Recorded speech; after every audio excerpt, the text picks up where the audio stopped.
Here I have TCL Tab 10 Max, and today I'm going to show you how to turn off front camera mirroring effect on this device. So firstly you have to open camera, then switch to the front camera. So let's, like, for example, take one photo.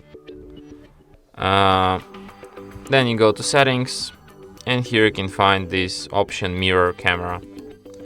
So just disable it. And to show you an example,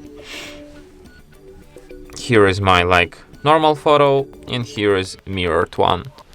So as you can see on the mirrored, the lightning on this side, on the normal it's on this side. And that's it. Thanks for watching. If you find this tutorial useful, don't forget to hit that like button and subscribe to our channel.